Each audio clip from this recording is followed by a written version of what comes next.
Do you swear or affirm any testimony you give today will be the truth, the whole truth, and nothing but the truth to help you God? All right, can you go please, ma'am? Sit right up here. State your full name for the record, spell your last name, and then move the microphone where they can hear you, okay?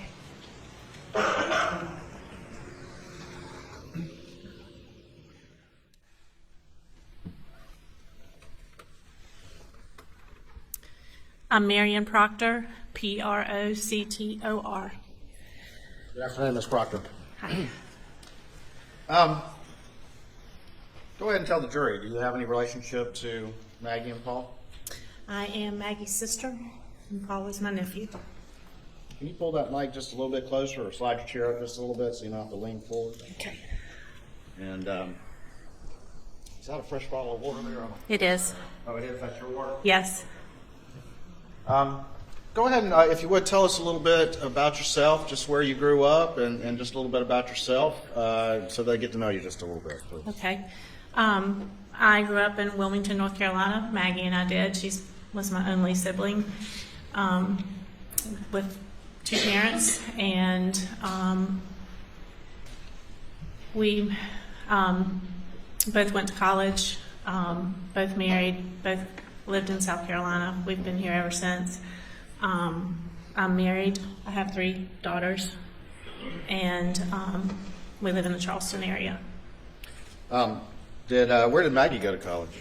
South Carolina. Did she go somewhere else and then transfer to South Carolina? She did. How far apart are you and Maggie? 5 years. And your parents, what are their names? Terry and Kennedy. And do y'all have any other siblings, or was it just you and Maggie? It's just Maggie and me. Growing up, being 7 years apart as younger folks, was that a bit of an age difference as y'all grew up? It was. For children, that's a lot. So, I was in college. She was in high school. So we weren't super close when we were children, but later on, as our lives became more similar, we became very close. And how long ago do you think that relationship grew very close? When the children were little, we did a lot together. It was easy. As they got older with, their commitment, sports and things like that, it was mostly holidays, Christmas, Thanksgiving. And then when we both became empty nesters, we were having a really good time. Y'all talk almost every day? Almost every day. Tell the jury a little bit about Maggie. How would you describe her as somebody, just so they can get an idea of who she was? Maggie was sweet. She was kind of a free spirit. She was always up for anything that was going on. She loved her family. She loved her boys. Buster and Paul were her world. She loved my parents. We, joked how we would grow old together and take care of them. And she was just a really, really good person. Was Maggie a tomboy at all, or was she more of a girl's girl? No, she was definitely a girl's girl, but she made the best of having 2 boys. She was right in there, fishing, hunting. She didn't grow up doing that. We used to laugh that she'd get in the deer stand with her Southern Living magazine, and the boys would tell her she was making too much noise, turning the pages. And then, fishing, she loved going out on the boat. She loved being at the beach. She loved going to the islands. I don't know that she really fished that much, but she just wanted to do what they were doing. She wanted to spend time with them. What about the Gamecocks? She was a big Gamecock fan. Are you a Gamecock fan? I'm a big Clemson fan. Y'all still managed to get along, though? We got along great. We did. And we were together a lot on those Clemson, Carolina days. And we would have a big time. Being kind of a girl's girl, did she like spending time with you and your daughters and getting a chance to do those sorts of things? She loved it. She and my girls loved their Aunt Maggie. She always, said that she was their favorite aunt. And she just, loved catching up on all the latest makeup and, hair trends and shoes, and she just loved doing girl stuff with us.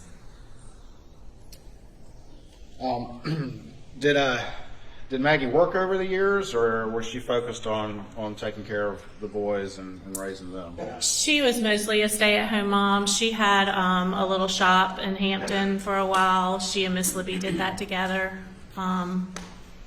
So that was fun. She was real involved with the boys' schools, you know, all their sporting events. I don't think she probably ever missed one, but she was mostly a stay-at-home mom.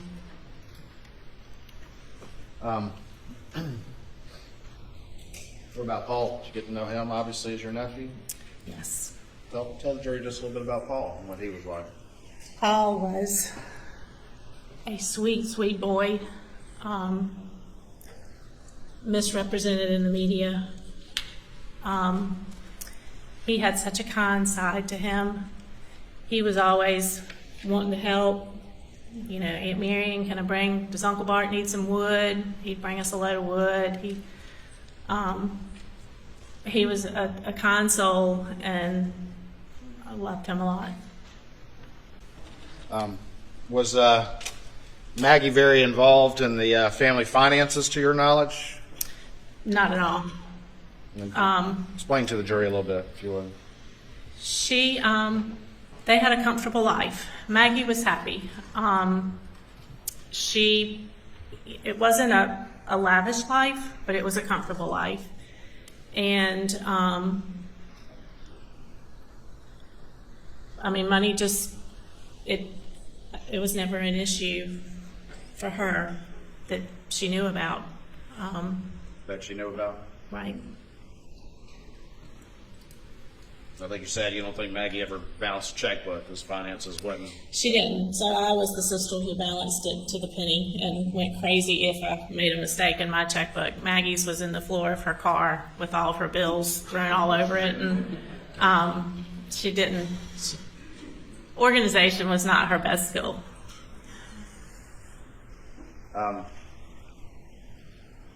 Mr. Randolph, Paul's grandfather. Did you know him? I did. And then his spouse was who? Miss Libby. Towards the end of Maggie and Paul's life, can you tell the jury just a little bit about Miss Libby's health?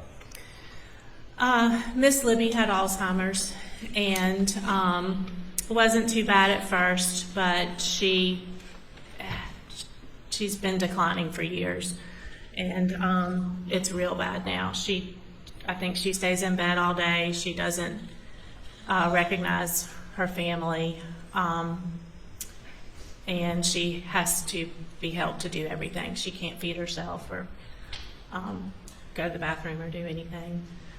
Back in June of 2021, was her condition similar in that regard? Yes.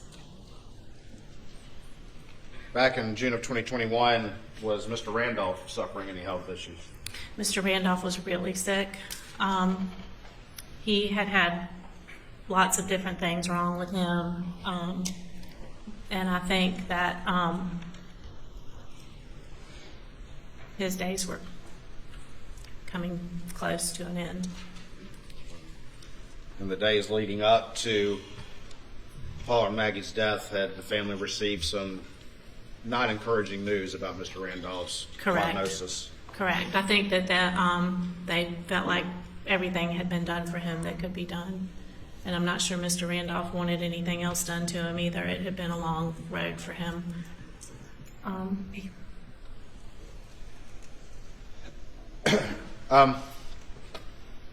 Backing up a little bit, the family, Alec and Maggie's family, properties, did they have a house in Hampton at one time? They did. They built that house. Okay. And did they have a beach house? They did. And where was that? At Estone. And when did they get the beach house roughly? Do you recall? Oh gosh. I really don't know. They've had it for a long time. 15. I really don't know. I'm sorry. And what about Moselle? They had that property as well? Yes, Moselle was their most recent property, and it was kind of a hunting plantation type place. great setup for hunting everything, and lots of beds for Alec to have men come out and have hunts, and not Maggie's favorite place to be, but the boys loved it. Sure. And in the summertime, where did Maggie typically prefer to be? Edisto? Or? She loved the beach, yes. Are you familiar with what people refer to as the boat crash? I am. And to your general recollection, that happened around February of 2019? Correct. After the boat crash, did the family, and particularly Maggie, feel like what she felt some sort of backlash in the community or some sort of negative reaction that bothered her? She did.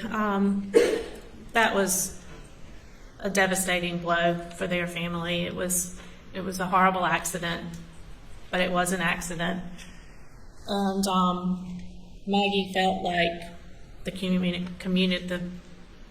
Hampton community had turned against her, and Paul was being mistreated. People would say mean things to him, call him names. Social media, inappropriate things were said to him. Inappropriate things were said to him when he went back to school, and it was very hard on the family. It was very stressful. Is that also part of the reason that Maggie preferred staying in Edisto? I think so, yes. During this time period, did Maggie start looking for a house somewhere else? She did.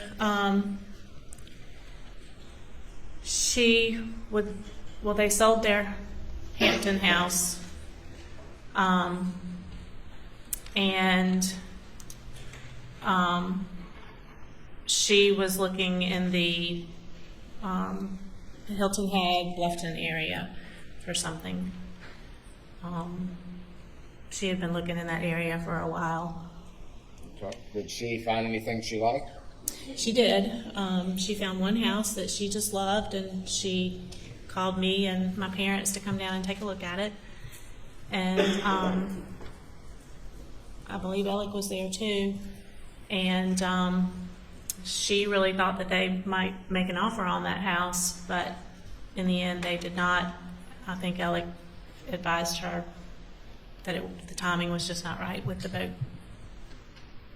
case going on. The boat case going on? So we move closer to June 7th of 2021. I believe you testified that the family had received some bad prognosis on Mr. Randolph. Is that correct? Yes. Maggie called me that day and said she was at Edisto. She had some men working on the house, and Mr. Randolph was not doing well at all, and Alec really wanted her to come home that night. She hadn't planned on it, but that he needed her to come home, and Paul was going to be there too. And I said, well, Maggie, I said, Alec and his dad are super close, and that's probably what you should do. Go be with him if he needs you. She said that Alec wanted her to come home that night? Yes. And what was your understanding of Maggie's intent or what they were going to do that night? I was under the impression they were going over to Alameda to visit his parents. And that's why Alec wanted Maggie to come home? Correct. And that was from your conversation with her? Yes. She called you to let you know that that's what Alec had called her about? Yes. You said she was having some work done at Edisto on June 7th? Yes, just maintenance work, getting it ready for the summer. You encouraged her to go to Murdaugh? I did. Was that the last time you talked to her? Yes. Thank you.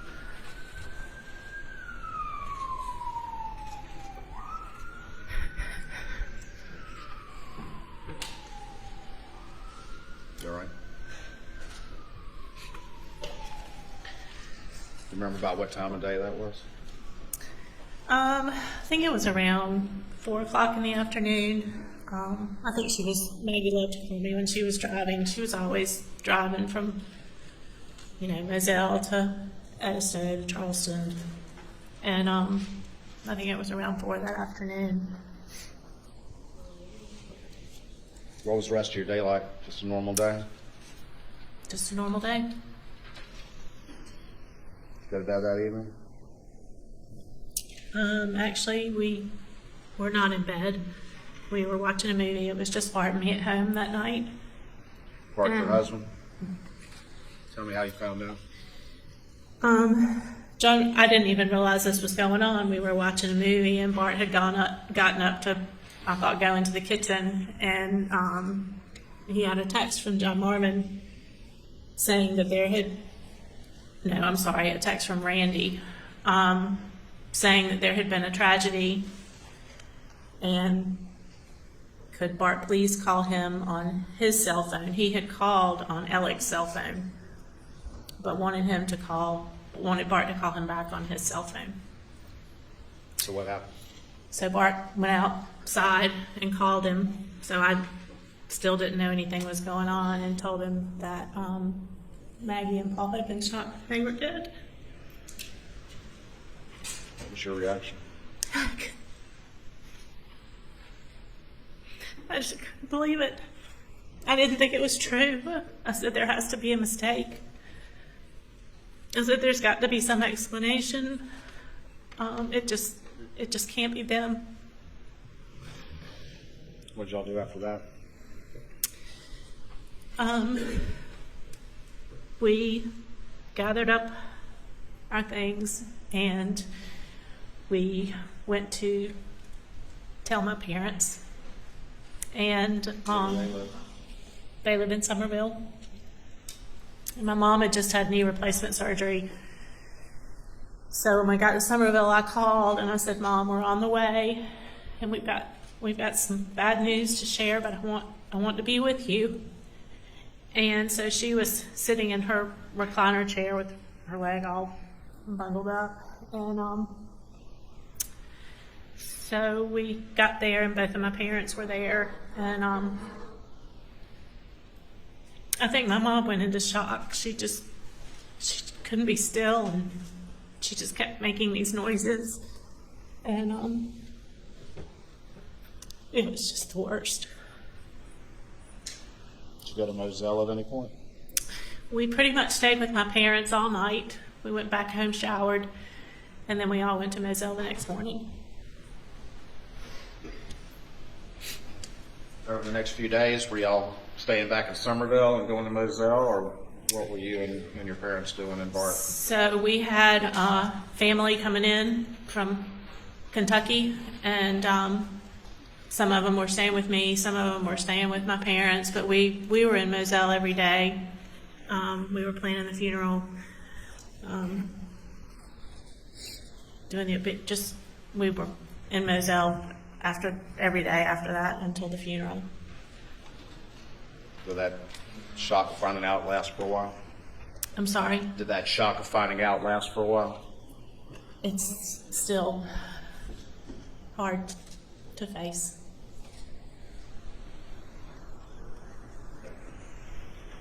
When you got to Moselle, did you see Alec, the defendant?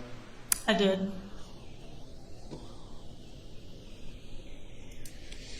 Did y'all hug? We did. Cry? We did. Over the course of the next couple of days, or in the aftermath, as the shock was wearing off just a little bit, did you have any conversation with Alec about what had happened? I didn't talk to Alec a lot. Alec was just really busy, and the whole town was coming to see him, and he was very, very, very torn up.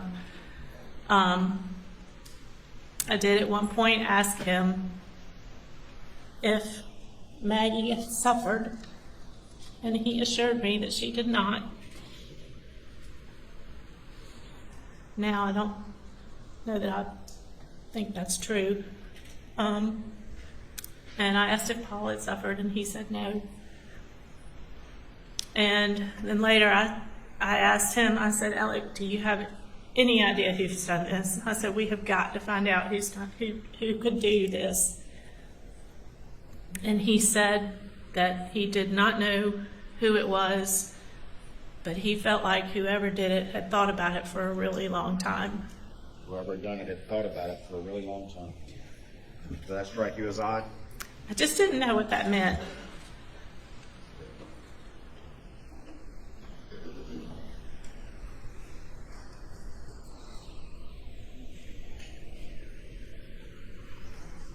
Were you ever privy or have any discussion with anything Alex said about whether or not he went to the kennels that night? I personally did not talk to him about that, but he told my mom that he had dinner with Maggie and Paul and then he took a nap, which he did. That was kind of a routine. He would lay down on the sofa at night after work and take a nap. But he said he never went to the kennel. Correct. After your conversation with Maggie, your last conversation with her,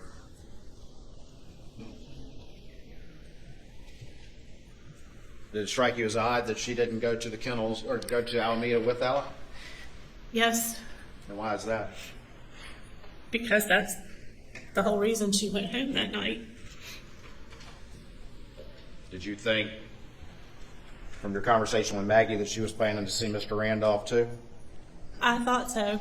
I didn't realize that Mr. Randolph wasn't there at the time. That was a surprise to you?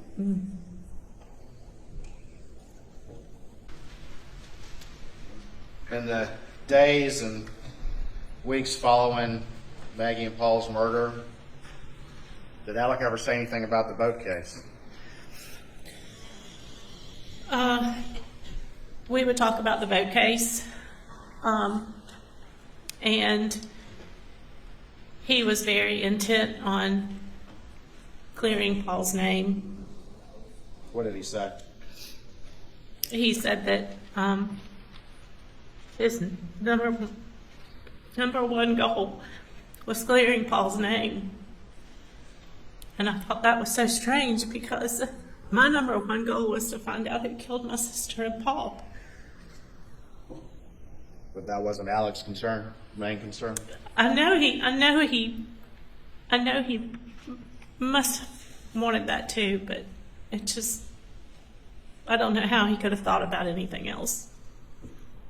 But he talked about the boat case.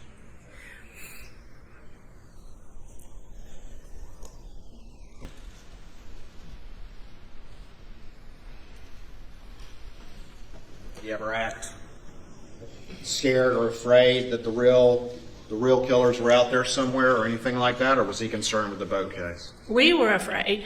We didn't know what was going on. My family was scared. I was scared for Alec and Buster. I felt like they needed protection. I think everybody was afraid. And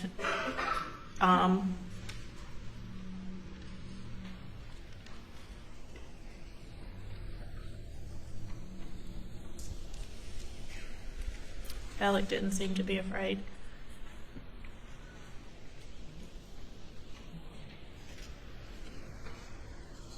Did he also talk about getting Buster back into law school Yes. after the murders?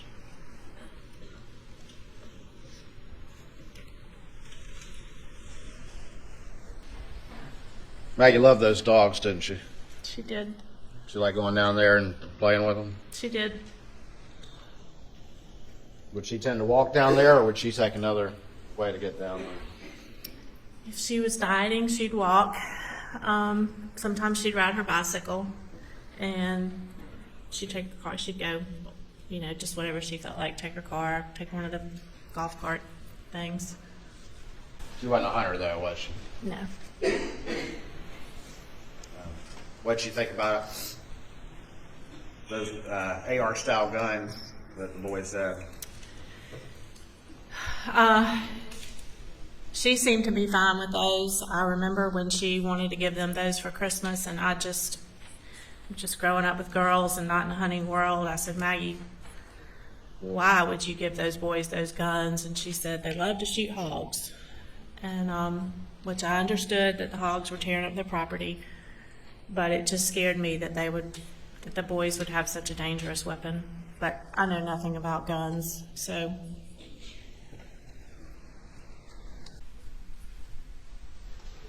Thank you for testifying. Please answer any questions the defense may have. Mr. Griffin.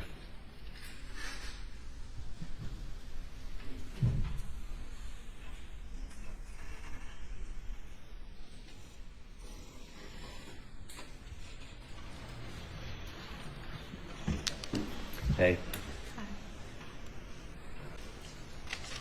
I'm sorry, this is hard for me too.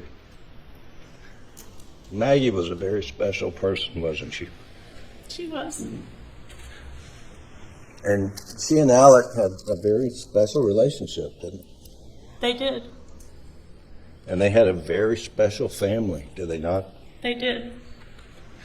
And they loved to do things together as a family, didn't they? They did.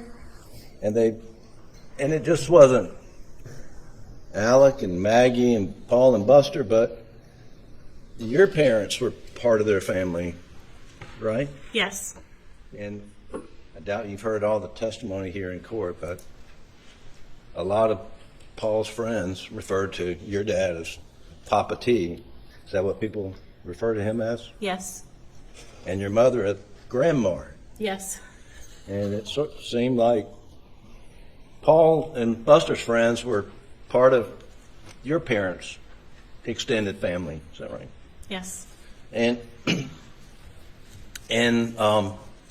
you and your husband and Bart and your children, y'all would all vacation together with, not necessarily with Buster and Paul's friends, but with Maggie and Alec and Paul and Buster, and y'all did things as a family a lot. Did you We know? did. And Alec was really close to your parents, wasn't Yes. he? And he considered your dad as one of his best friends, I believe. He was very kind to my dad. Right. And y'all would vacation. I think you and your husband have a house in the Keys. You would vacation there, right? Correct.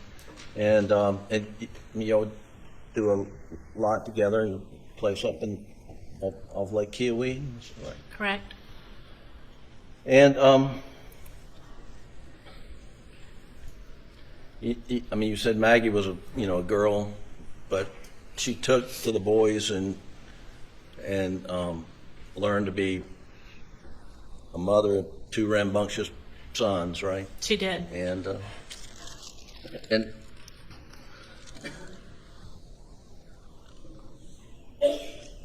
And you said earlier that about sporting events that Maggie never missed any of Paul and Buster's sporting events. Is that right?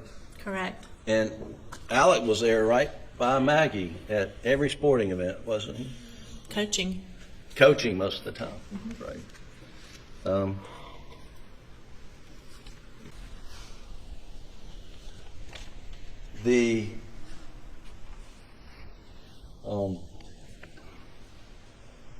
The weeks leading up to the horrific day of June the 7th, you had a family get together up at Kiowee, We did. and your daughter was you're having a baby shower for your daughter, right? Right. You're about to be a grandmother for the first time. Yes. Yeah. And where was it? When was it? Where? Where? Yeah. My daughter lives in Greenville. Okay. And the and it was the weekend, I think, of May 21st. I think it was the weekend before Memorial Day weekend. Right. And I'm going to show you a photo and see if you recognize this photo. And it's Defendant's Exhibit 122.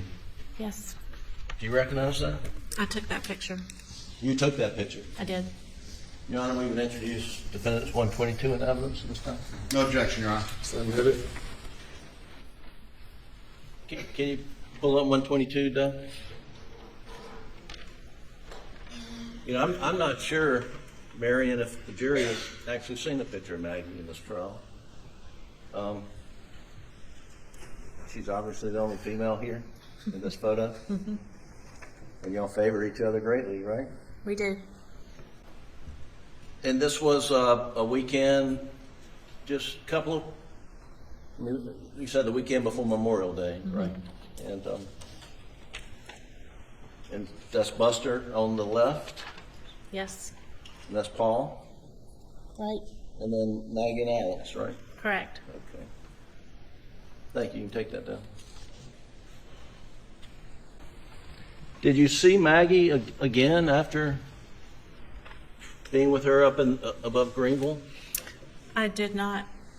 So that was the last time you were together with her? She, they were at Edisto for Memorial Day, and then the next weekend was my birthday, and we were back in the upstate. And then I got the call on Monday. And you understand, the weekend after Memorial Day, Alec and Maggie went to Columbia for a super regional baseball game with Buster and his girlfriend Brooklyn. Right. You were aware of that? I am. And you mentioned that Maggie was a big Carolina fan and Alec was a big Carolina fan, right? They both graduated from there. And they went to a lot of the Carolina sporting events as a couple. Yes. Right.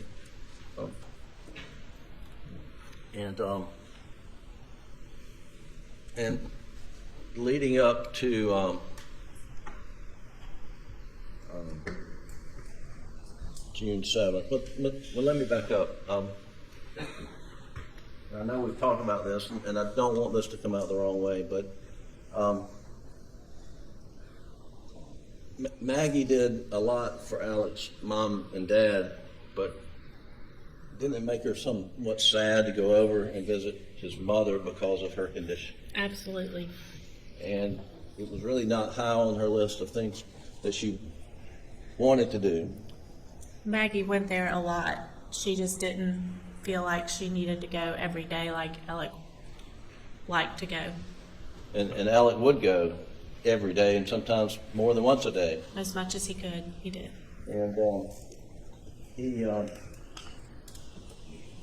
but Maggie cared for Mr. Randolph, and I know she loved him. I'm talking about she would, prepare food for him and try to spoil him, wouldn't she? It was the no salt diet. Right. And they were all struggling to cook food that he would eat with no salt. And she experimented with different things, hopefully that he would enjoy, right? Right. The whole family was taking turns and trying to provide meals. And you know now that on the 7th, I think in the afternoon, and we'll establish this later, but around 4:30, Mr. Randolph got admitted back to the hospital in Savannah. I know that now. Right. And you said earlier that you expected from your conversation with Maggie that she was going to go over to Alameda and see Alec's parent on the evening of the 7th, but and you found it odd afterwards when you found out she didn't. Correct. But knowing that Alec's dad was not there and he was back in the hospital, it doesn't really seem that odd anymore, does it? Probably not.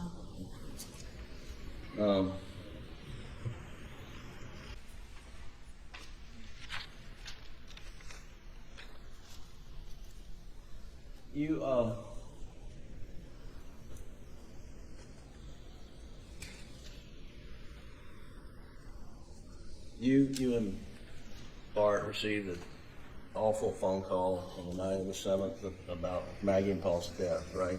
We did. And it was from John Marvin. Randy. Randy. I'm sorry, I misspoke earlier.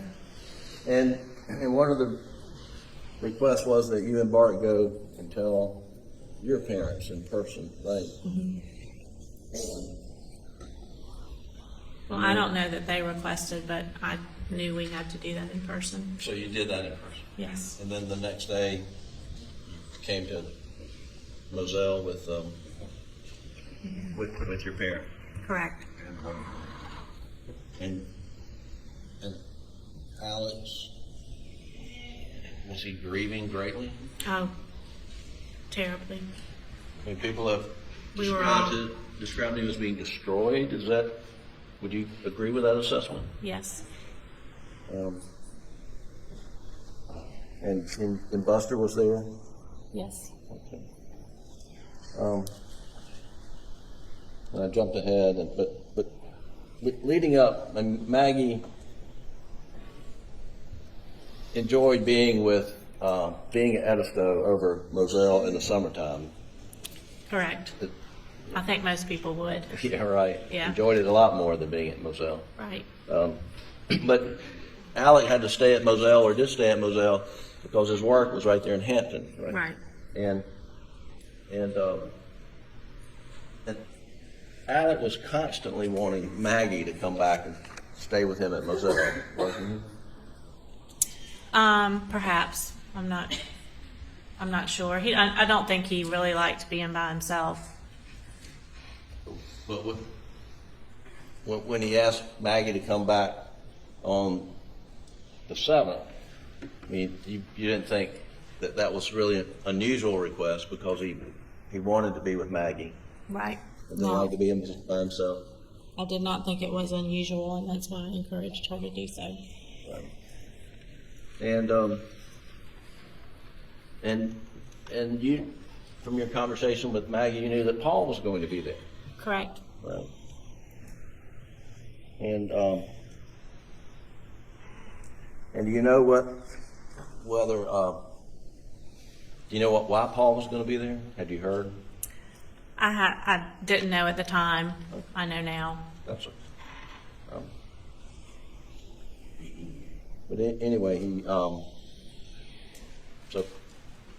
and you encouraged Maggie to go be with Alec, because his dad was in bad shape. Right? Right. Now, after Maggie and Paul were murdered, Mr. Randolph died 2 days later, I believe, or 3 days. Mm-hmm. So it was a very difficult time for everyone, wasn't it? Very. And there were 2 funerals, one on a Saturday for Maggie and Paul, and one on Sunday for Mr. Randolph, right? And then after a day or so, did Alec and Buster come to Somerville and stay with your parents? Yes. And did they stay with your parents a lot after the murders? Yes, especially Alec. Yeah, Alec. And to your knowledge, did Alec ever spend another night at Moselle after the murder? He did not.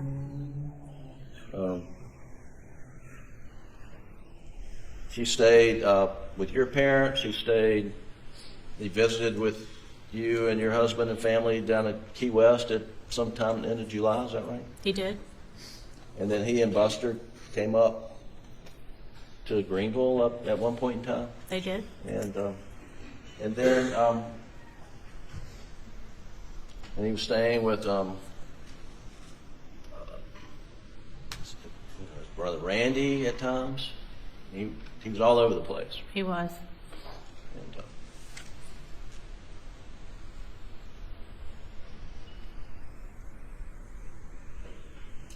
now you mentioned that after the murder that Alex said that he was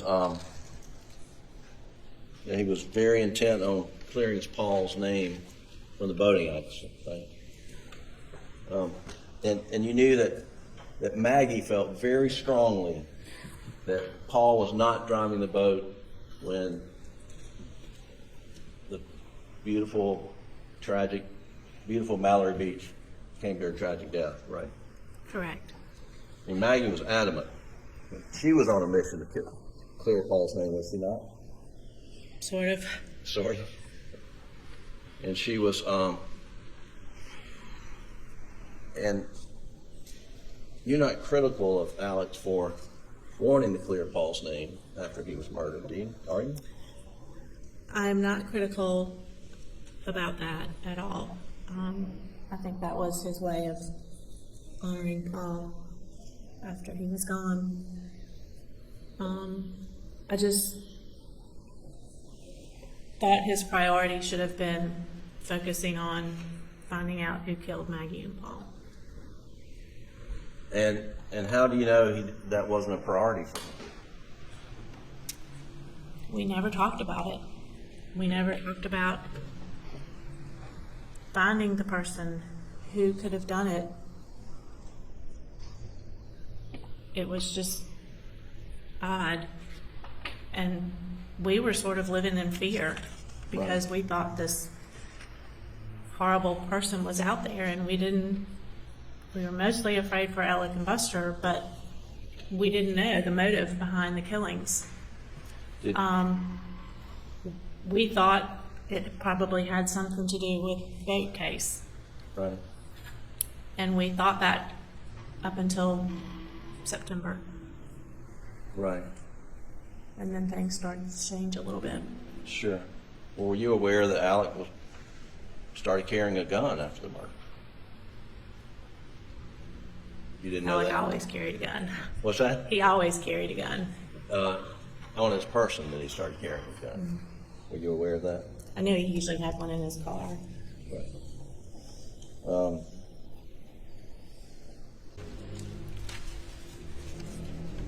I want to ask you just some sort of one topic kind of questions.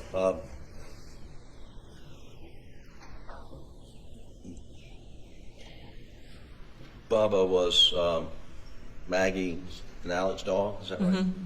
Bubba could be a little hard-headed, we've heard. But I'm sorry. Yes, Yes. Bubba. I think Bubba could be a handful.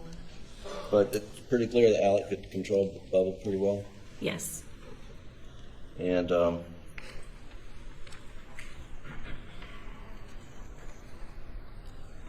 Maggie enjoyed going down to the kennels, as far as you know, to play with the dogs. She did. Right. And she was a dog lover, She was. and you're a dog lover, I am. and you'll have dogs. What you know that they didn't allow dogs in the house at Moselle Correct. because of I don't know. Allergies. Yeah, allergies. Right. And- But they had a big porch, and there were dog beds all outside on the porch, and Right. huge buckets of water. And when I was there, the dogs were always up there at the house. You know there was an electric fence around. I did not know that there was an electric fence, but And did Maggie and Alec let dogs in the house down at Edison? I don't think so. They stayed mostly underneath the house. She They had had a like pen, Right. big pen down there. So they had a dog run type thing underneath the house. Yes. And did you ever go to Edison and visit Yes. with Maggie and Alec and their family? Yes. And would Paul's friends and Buster's friends welcome at Always. at Edison and at Moselle? Yes.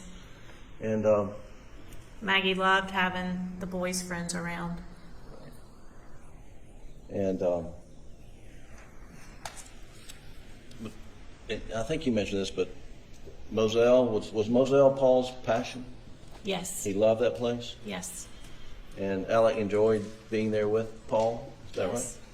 He did. right? And, one second, Your Honor. Just very briefly,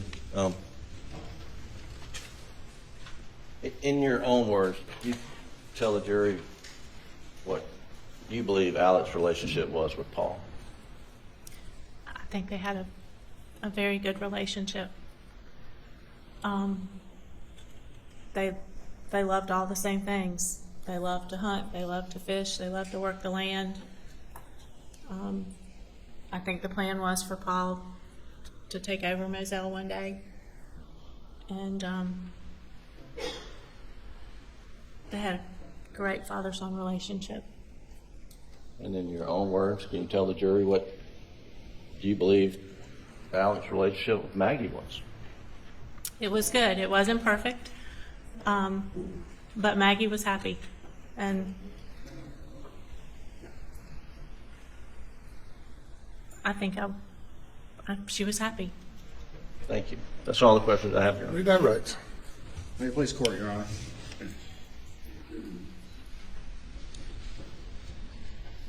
When Maggie called you on the afternoon of June 7th, 2021,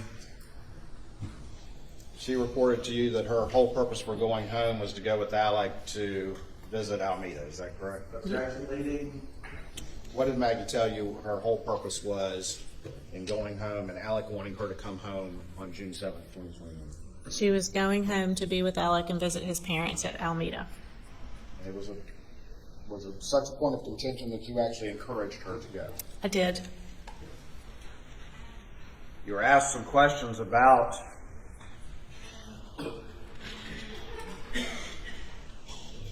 you testified about Alec not being focused on trying to figure out who killed Maggie and Paul, and then something happened in September. Is that right? Correct. And that changed for you as you started to look at the motive. Is that correct? That's what you just testified, correct? Correct. And in September, he got fired from the law firm, right? Correct. And it started to come out about years and years of theft and misappropriation from clients. Is that correct? Objection leading. Objection sustained. What came out in September that changed your calculus? And objection exceeding the scope of cross. Objections overruled. Please answer the question. We were on our way to a football game, and we received a phone call from a friend of ours saying how sorry they. This issue that has not been ruled upon. Ladies and gentlemen, we'll have you go to the jury room. Please do not discuss the case.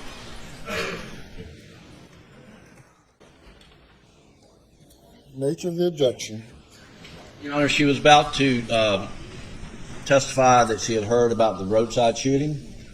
The state has not gone into the roadside shooting yet. Your Honor's not ruled on whether that's admissible or not. We object to under 403 as to being admissible. And substantively, that is the objection, evidence of the roadside shooting. It just opens up a whole new avenue of issues. Secondly, what she knows thus far would be hearsay, which is a technical objection, but certainly we object to any evidence of the roadside shooting. Your Honor, at this point, of course, this is responsive to a question that was raised on cross-examination by Mr. Griffin, in which she testified something happened in September. So for that reason, just to begin with, I believe that door is opened as to her to explain what it was that changed at that period in time, which was the nature of my question to her. Additionally, I think if we look beyond that, there is a connection, if we want to talk and have an in-camera hearing about her answer and about 403 and 404, there is a logical connection between what happened in the roadside shooting and what happened on June 7th, 2021. And that connection is, of course, that the evidence will show that as the temperature increases, as there's a confrontation for Alec Murdaugh, then things like this happen. And that's what happened on September. But as it relates to this specific witness, this was an answer that came up during the defense cross, and it's fair to explore with this witness now what changed in September, which she's already testified to from a defense question. And what was the question that prompted the response that you now indicate opens the door for this? Yes. So in that particular question and in her response, he asked her, and he had been, of course, engaging in great detail about the family relationship and that sort of thing, and put up a picture and all the rest of it, and asked her about her assessment at that particular time, and she went in and started to explain that, and he was specifically asking about Alec being concerned about clearing Paul's name in the boat case. And then she explained further that, and he asked her if that was any big deal. And then she went on to explain her answer, and that's when she talked about how everything changed in September. And that was what I was exploring, what happened in September, which has been testimony before this jury, and I think now fair game for them to understand what happened in September. All right, sir. Your Honor, that was not the question. What was the question? That was my question to Mr. Waters, and he's explained a whole lot. I don't know if he responded to my question. Maybe you will. What was the question that you posed that generated the response about her concerns and her concerns changing? The question that I asked related to her, I said, you testified previously that you didn't believe Alec was concerned about finding out who did this, or more concerned about clearing Paul's name. And then she says, well, it seemed odd he wasn't concerned about finding out who did this. And I said, why do you think he was not concerned? And then she goes into testifying, well, initially we thought it was the boating accident. And then after September, we thought perhaps it's something completely different. And I mean, I was exploring her testimony on direct, and she offered up the issue of the roadside shooting. So I didn't ask anything about the roadside shooting, Your Honor. I was asking her why she thought Alec was not trying to, what was the basis of her belief that Alec wasn't trying to find out who did this? All right, Mr. Waters.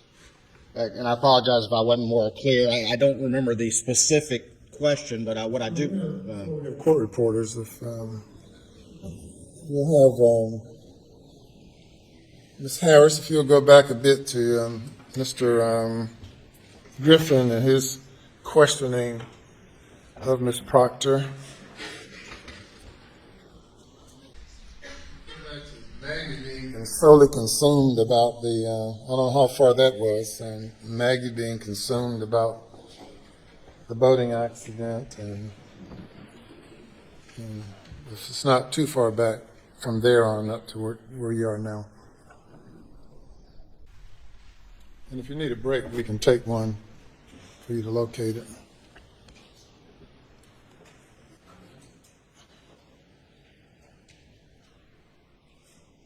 Question. I'm looking for the question. All right.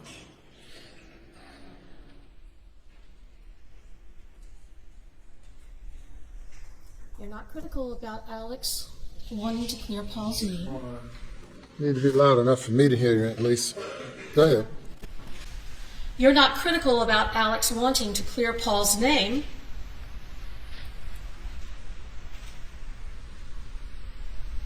After he was murdered, are you? I am not critical about that at all. I think that was his way of honoring Paul after he was gone. I just thought his priority should have been focusing on finding out who killed Maggie and Paul. And how do you know that wasn't a priority? We never talked about it. We never talked about finding the person who could have done it. It was just odd. And we were sort of living in fear because we thought this horrible person was out there, and we were mostly afraid for Alex and Buster. We didn't know the motive behind the killings. We thought it was probably had something to do with the boat case, right? And we thought that up until September. All right. And then things started to change a little bit. Were you aware that Alex started carrying a gun?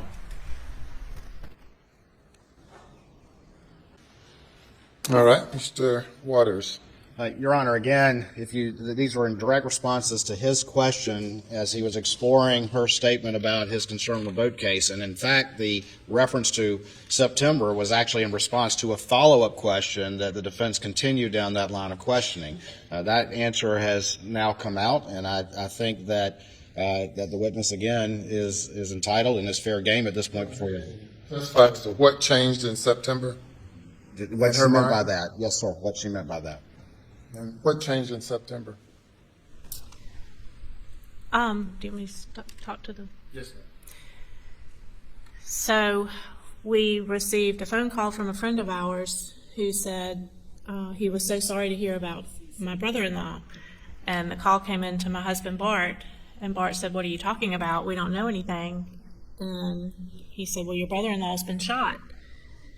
And we literally stopped the car, pulled over on the side of the road, and it was just the worst feeling in the world because I thought whoever had killed Maggie and Paul had now shot Alec, and I was horrified that Buster was next. So we made a phone call to Buster, and Buster said his dad had been shot, but that he was okay. He was on his way or in the hospital at that time, I can't remember. And then at some point, and I'm not sure, I think I was in shock. At some point, we spoke with Jim Griffin that day, and he told us that yes, Alec had been shot, that he had been fired from the law firm because he had been caught stealing money. All right, thank you. Yes, sir. Again, that's her explanation, and I believe that's fair game in this particular instance to this particular witness's testimony that had come out on cross-examination. And I probably would have one follow-up. Additionally, I should mention as well, I think there's two other matters that probably we should explore while the jury's out, in fairness to the other side and in court, that I wanted to inquire that were in reference to cross-examination. Those are different issues. I was going into them, tell me what they are. So Sure. There were obviously extensive cross-examination about the family relationship, and there's been extensive evidence offered by the defense on cross about the family relationship. And there were two questions I was going to ask her about fidelity concerns, and also the Maggie and the family wrestling with opioid abuse and pill usage by the defendant. Both of those have been issues that Maggie had wrestled with and had expressed to her. all right, Mr. Griffin. Well, as to the, I don't know if you want me to address the roadside shooting, but that's certainly, I mean, that opens up Pandora's box of 404B. They want to introduce the roadside shooting as motive. How can you have motive after the fact? And so it's not admissible. It should not be admissible under 403. But just what she says is not that harmful, but they're not going to stop there, Your Honor. And I did not open the door. I said, You told her about Alex's fear. Doesn't Alex, were you aware that he started carrying a gun? Well, he always carries a gun in his car. No, but then he started carrying it in his pockets. So you're having her, cross-examining her to suggest that Alex was living in fear, as evidenced by the fact that he continued or started carrying a gun, not in his vehicle, but on his person. And she, in her response, says, well, I never, didn't appear to me that he was living in fear. I didn't know anything about that and responding to you until in September when this occurred for whatever reason. Now, what the truth of what occurred,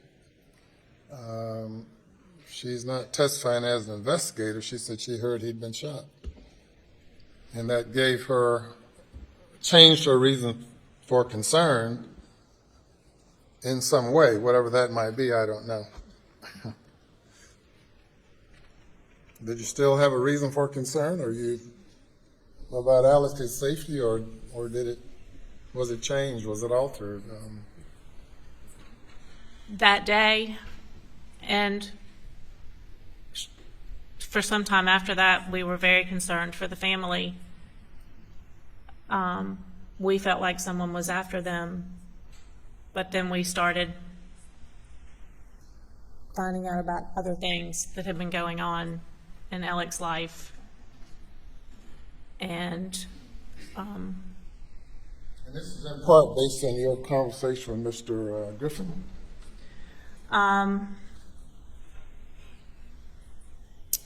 this is everything that has come out since then.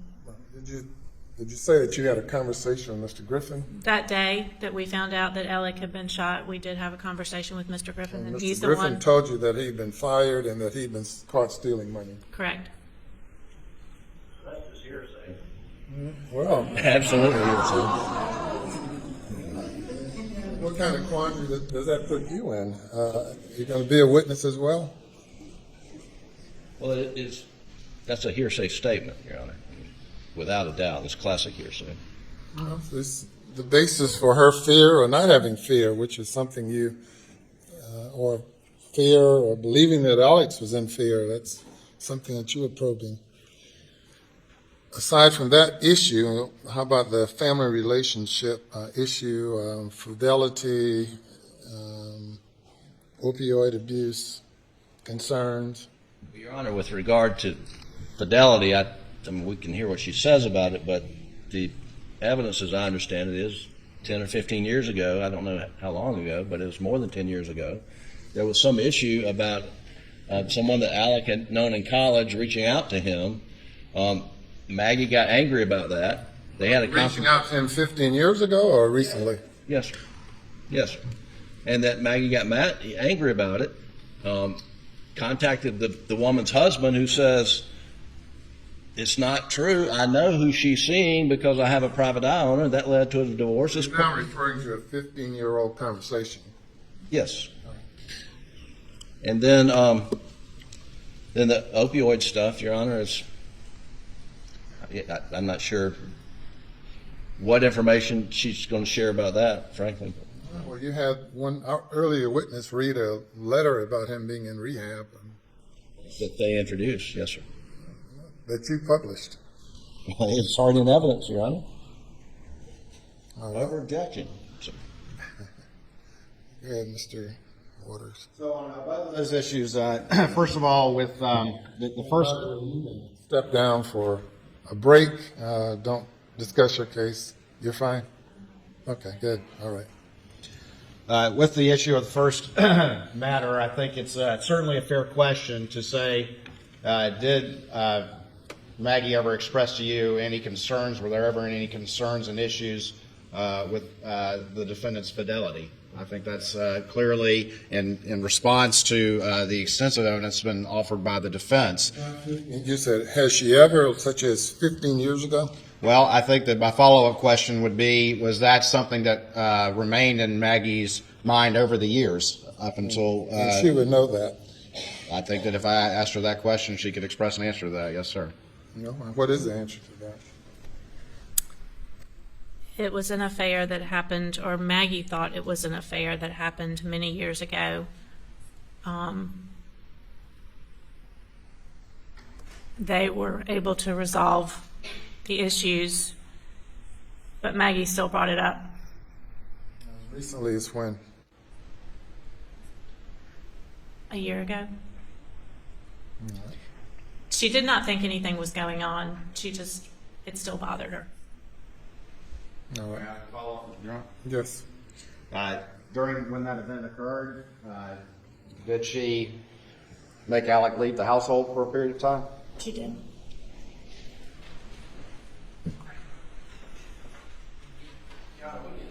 frame when this happened. I mean, I understand. 15 years ago, or? How long ago was that? It was a very long time ago. I'm not sure. A very long time ago. I think, again, I'm not trying to make it bigger than it is, but I think given the issues that have been squarely in front of the jury, the state's entitled, at least in a limited fashion, to offer this some testimony in this regard that that everything was not perfect, as the defense has repeatedly elicited. And so on that particular issue, I only proposed a limited question that had Maggie ever had any concerns about fidelity, and had those concerns continued to bother her, and that would be the extent of my proposed examination of her on that issue. All right. Anything else? 2007 is our understanding. 2007, 15 years ago. Well, yeah, 2007 was 15 years ago, yeah. And that's when it occurred? Well, that's been established. Give me something new, Well, other than repeating 15 years ago. it's not admissible under 403. Unfair prejudice outweighs the probative value of this. Whether it still bothered her, I mean, she testified that they weren't without their problems like all married couples, but they had a good marriage. I mean, it's been addressed, and it's highly inflammatory. That's why your questions have to not lead into things that might be inflammatory. We're going to be in recess for about 15 minutes. Please.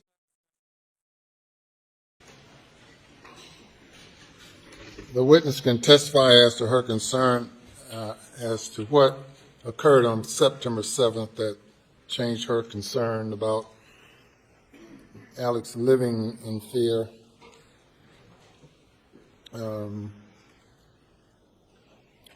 She cannot testify as to on the fidelity issue because that's too remote in time and would tend to confuse the jury. She can testify that she discovered that he'd been fired and that and that he had a drug problem. Your Honor, depending on how the testimony goes, we would have hearsay objections if she's testifying as to what someone told her. She's not testifying as to the truth of it. She's responding to why her concerns were changed based on, in part, of her conversations with you. No, I understand An that. agent for Mr. Murdaugh. No, I understand that. My point I just stood to address is the family wrestling with opioid and pill use by the defendant. That is hearsay. If that's how she knows. Sure, they have a drug problem. I mean, if you want to talk about specifically, I don't know to what degree she discovered his drug problem or opioid addiction or whatever it is, but it's already in evidence anyway. No, I understand. I'm just advising the court that I will be making hearsay objections if that's Yes, she's sir, testifying about hearsay. Anything else before the jury comes? Nothing from the state this time, Your Honor. All right, bring the jury.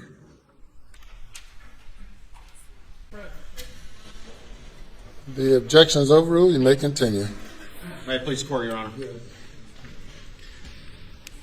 Ms. Proctor, when we left on the break, I was asking you what happened in September that caused you to change your assessment. Can you describe that to the jury, please? On September 4th, we were headed to a football game, and my husband, Bart, received a phone call from a friend saying he was so sorry to hear about what had happened to my brother-in-law. And we had no idea what he was talking about. And he said, well, we've heard, he told us he had been shot. So we pulled over on the side of the road. We were all in hysterics. We called Buster, and Buster said yes, that his dad had been shot, that he was being airlifted to the hospital, that they thought hoped he was going to be okay.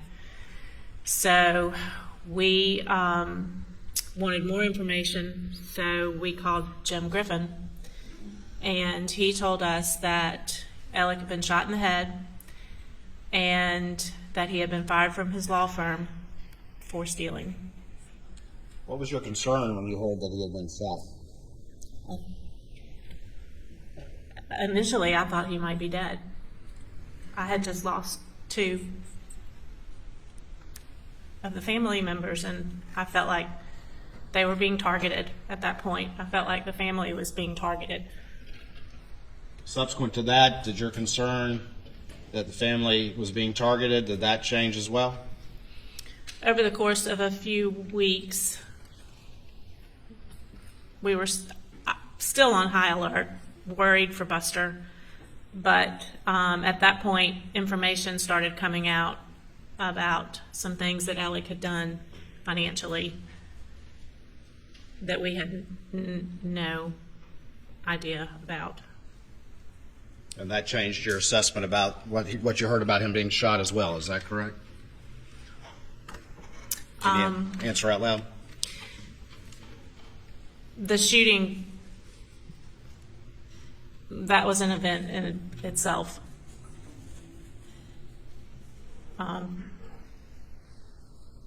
The roadside shooting.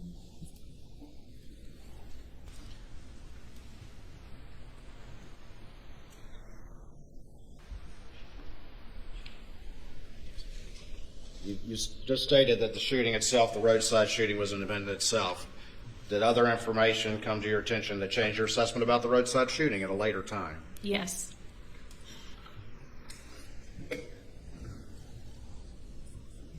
And changed that initial concern that Alec was somehow being targeted? Yes. Did Maggie have a nickname for Paul? Little, what is detective? Little Detective? Mm-hmm. And what did that mean? She felt like that he was always looking to make sure his dad was behaving. And what specifically was the concern? Pills. Prescription pain pills. And had Maggie expressed to you concern over time about the defendant's pill usage? Yes. How long had that been going on? I am not sure, but I think it had been going on for some time. And did that concern continue up until recent times as we moved to their Maggie and Paul's murder? Yes. And what did specifically Little Detective mean as it related to the pills? If there were pills in the house that his dad was taking that he wasn't supposed to, Paul was determined that he would find them. And did that happen on occasions? I think so, yes. Hold on for me 1 second.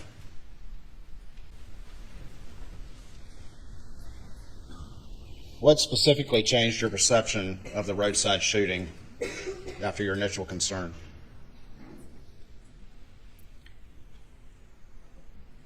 The story that was initially told about what happened came to not be true. The story told by who? Alec. By Alec? Yes? Yes. Thank you, Your Honor. Nothing further. Anything further?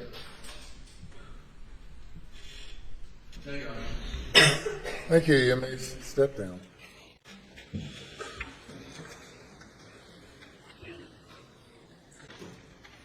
We'll call your next witness. Thank you, Your Honor. The state calls Bart Proctor. Raise your right hand, put down on the Bible, please. Do you swear or affirm that any testimony you give today be the truth, the whole truth, and nothing but the truth so help you God? I do. All right, if you would please, sir, sit in that chair over there, place your full name for the record, spell your last name, and then speak into the mic.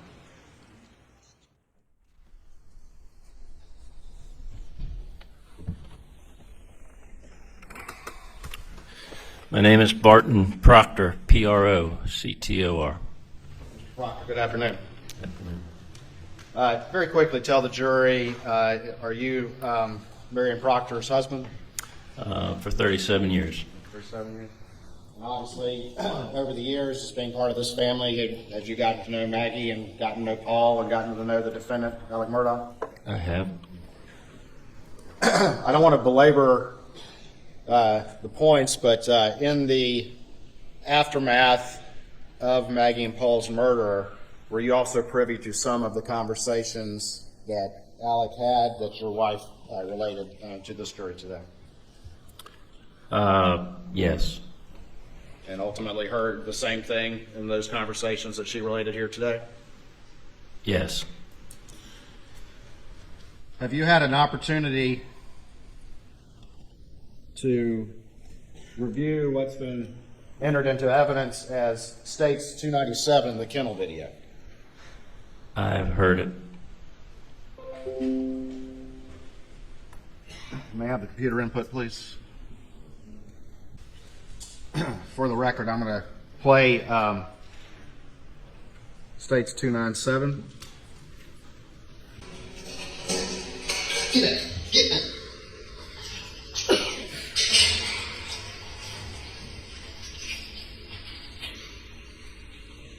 Quit, Cash. Quit.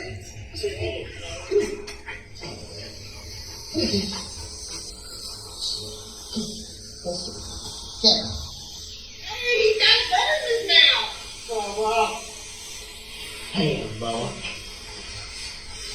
It's a guinea. There's a chicken. Come here, Cash. Cash. Quit.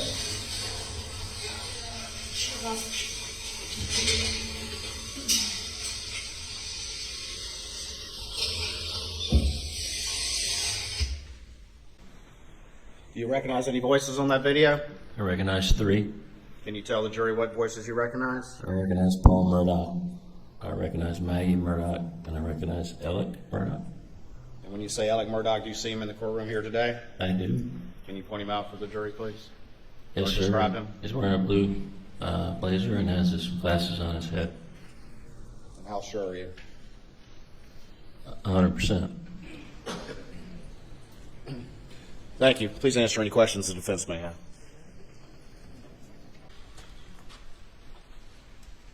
Hey, Mr. Proctor. The were you ever shown a blue raincoat by any SLED agents? Yes, sir. And was that blue raincoat shown to you and your wife Marian, who just was here in the courtroom? Yes, sir. It's a picture. A picture of the blue raincoat. And did you recognize the blue raincoat? No, sir. Had you ever seen it before? No, sir. You ever see Paul wear it? The blue raincoat? I never recognized it before. Okay. All right. That's all the questions I have, Your Honor. Anything further? No, say, Your Honor. Thank you, sir.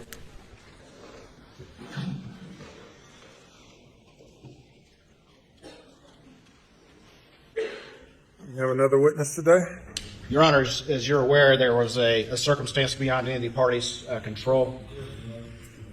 No, because of a circumstance beyond the parties' control. Very good.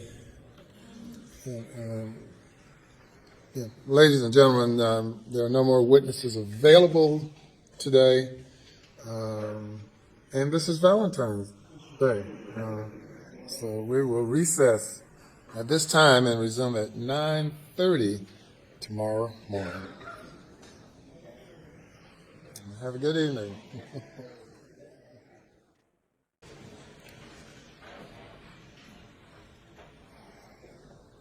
Mr. Waters, the jury's gone. You can further explain if you'd like. You can further explain. The issue with the scheduling? Yes. Yes, sir. There's witnesses that are coming forward. There's a unavoidable, unfortunate personal event that has arisen that unfortunately has affected that witness's availability, Your Honor, and so that's why we had requested. We are late in the day, but had requested a recess for the day. Your Honor, I will say that with the side of the road issue has always been out there. And at this point, we believe there is some admissibility as to that, particularly a statement of the defendant related to that, in which there's actually a few statements, but there's one statement in particular. I don't know if Your Honor wants to proffer that at this particular time, since we have a little time available outside the jury's presence. But I do think that at some point that's a bridge, given developments, that needs to be crossed. All right. Yes, sir. We have prepared a memo. We would be prepared to argue that motion, but we're not today. expected this to go through, no motion to be argued today. I apologize to court, but we would prefer not to go forward with it today. You said you're preparing or have prepared a memo?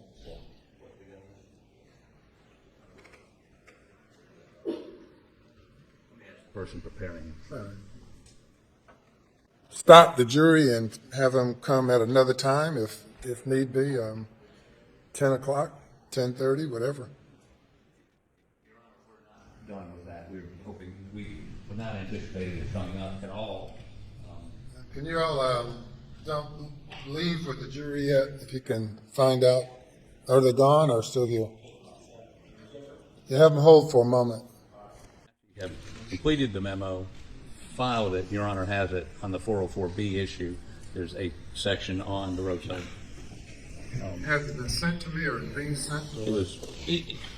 Your Honor, it was filed well before trial, and it is a consolidated memo. It addresses all the 404B stuff, the financial evidence that we've ruled in, and in the section of the memo, we do address the roadside shooting.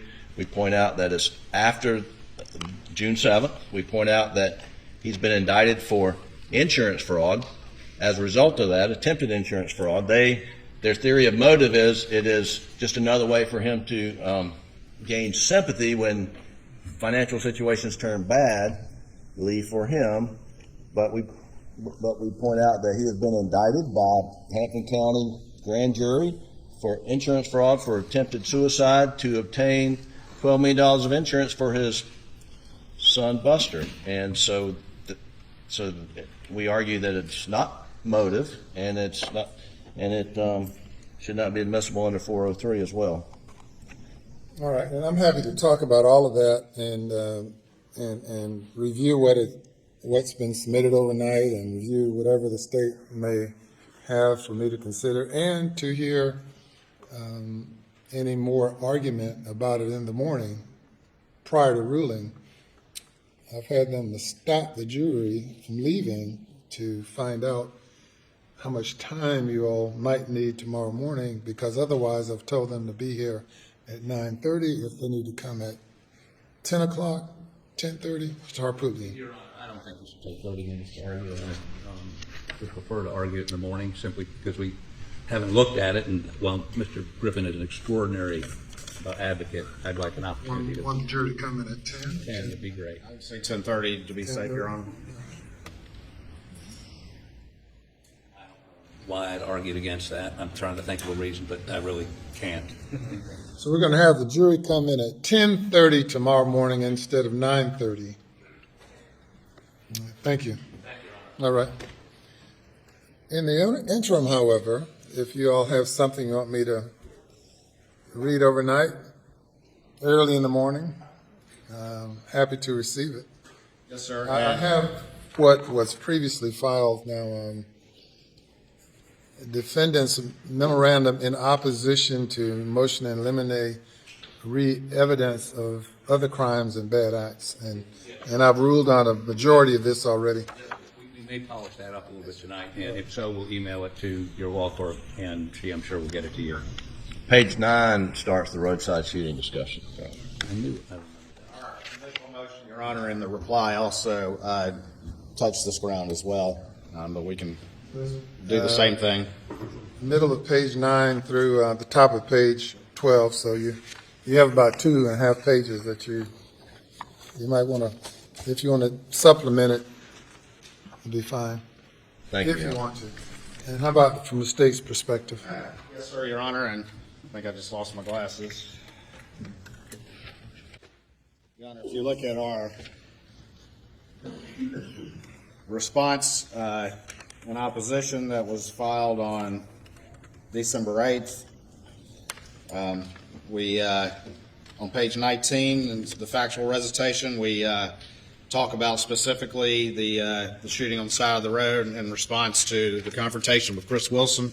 And then, of course, from that point on, and prior to that, there is analysis, general analysis on 404 and 403. I believe our reply, which I'm trying to put my hands on, also addresses those issues. but we can also polish up some things as well for Your Honor. There is, thank you, Mr. James. There is, starting at page 15 in the reply, it is addressed as well, the reply to their response or in that particular series of filings. It's in there, and again, we can polish that up. There is, again, there's a recorded interview and a recorded statement that we certainly can provide to Your Honor for review, that ultimately we believe they're statements of the defendant, of course, that we believe would be admissible under the theories as argued there. And what is the state's theory of admissibility of the roadside shooting? Yes, sir, Your Honor.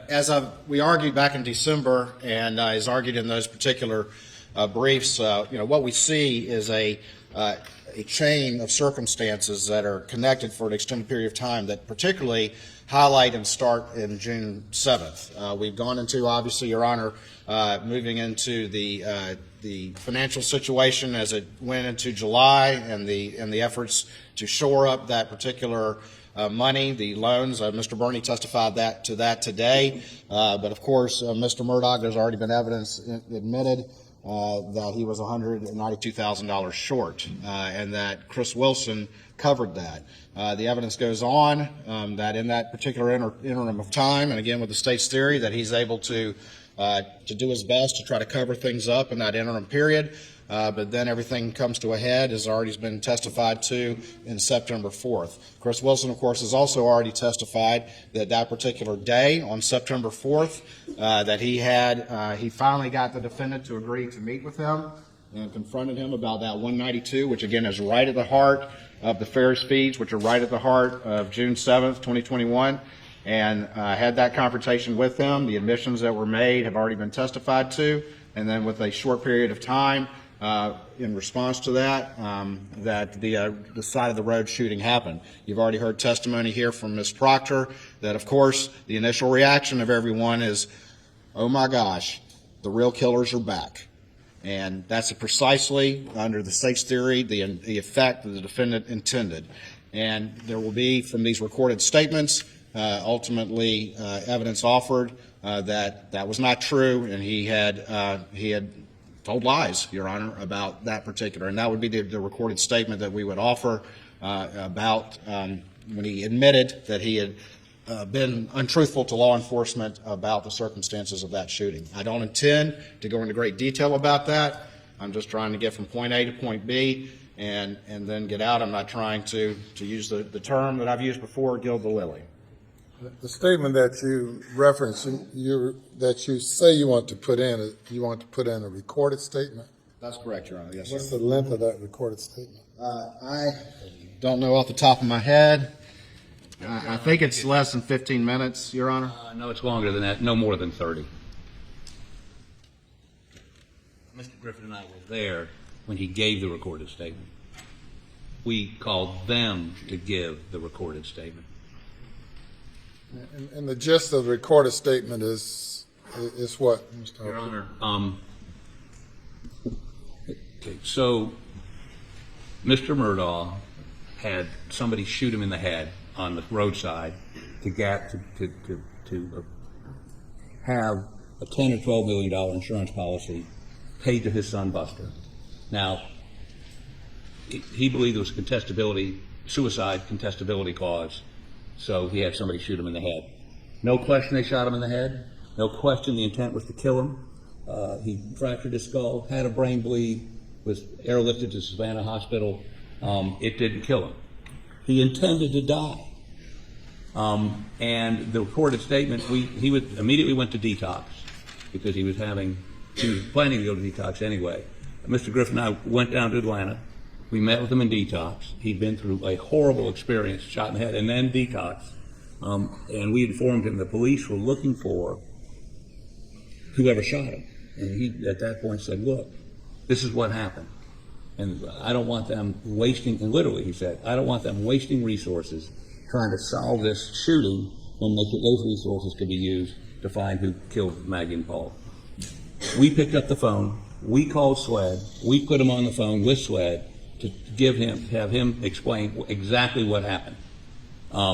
This wasn't the result of a SLED interrogation. This was a voluntary statement. So they quit wasting resources looking for, and he told him who shot him in the head, and a guy named Eddie Smith, who was his drug dealer. So that's. And you all have brought his name up a couple of times through cross-examination. Is he on the state's witness list? Yes, Your Honor.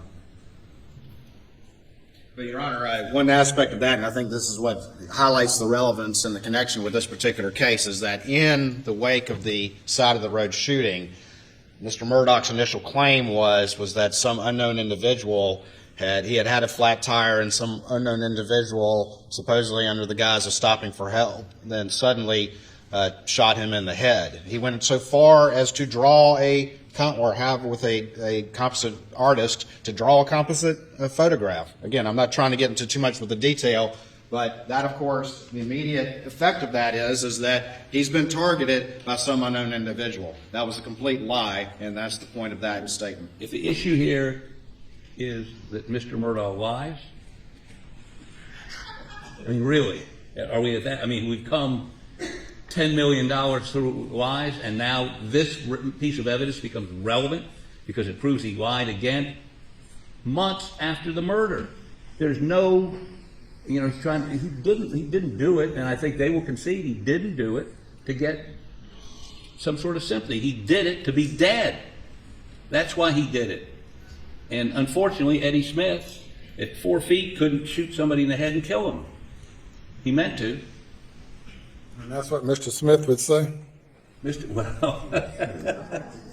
Smith is given no less, I'm set up to cross-examine him, I know this, 6 different explanations for that and any other event you ask him about, from wasn't there to I was there and I saw Alec, he'd been shot, to I was there and I tried to stop Alec, to yes, I shot him in the head. But the fact of the matter is, the cross-examination of Mr. Smith is something I'm looking forward to now. But this particular event had nothing to do with what happened on June 7, other than he lied about something else. And 404, unless there's a specific, it's not motive. I mean, I don't understand what the 404, 403 analysis would be on this. I know what the 403 analysis is. The prejudice outweighs the probative. The 404 is, what of the 4 things that 404 is admitted for, which one is this? Your Honor. Maybe I want to argue it in the morning, so this is just a prelude to tomorrow morning. 2 things. 2 things. If Mr. Harpootlian wishes to stipulate in front of the jury that his client is a liar, the state's willing to accept that stipulation. And not go forward with this?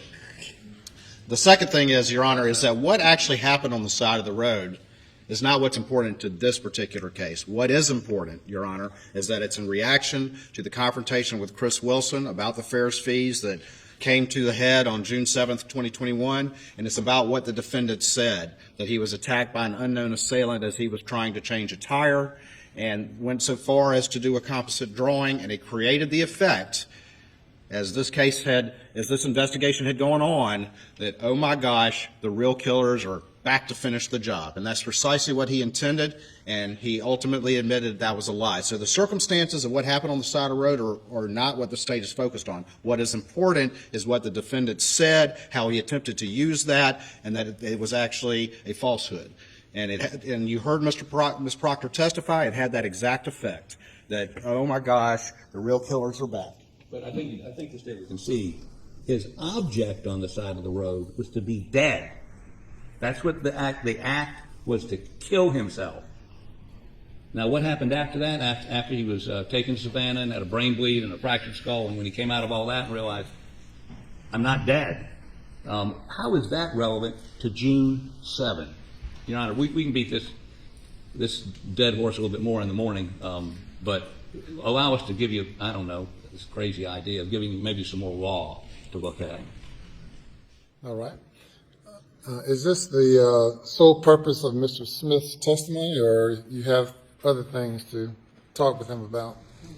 Well, he's on the witness list. I didn't say necessarily that we're calling him. What I'm trying to do, again, is to limit the presentation to just what's relevant to this particular trial that we have here today. Witness, And so I would have. we're a- talking, discussing now this motion excluding testimony. But who's your witness to talk about what you're arguing? We would have a law enforcement witness come in and testify as to the circumstances of that statement. And again, I'm trying to limit it and to what's very focused to what's relevant to this trial, and that is the intended effect that he had and its reaction to the confrontation and the symmetry between June 7th and September 4th.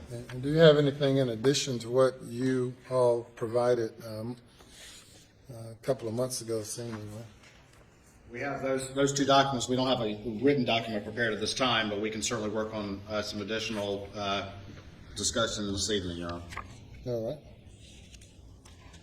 Okay, well, we'll reconvene at 9:30. Thank you. All right, very good.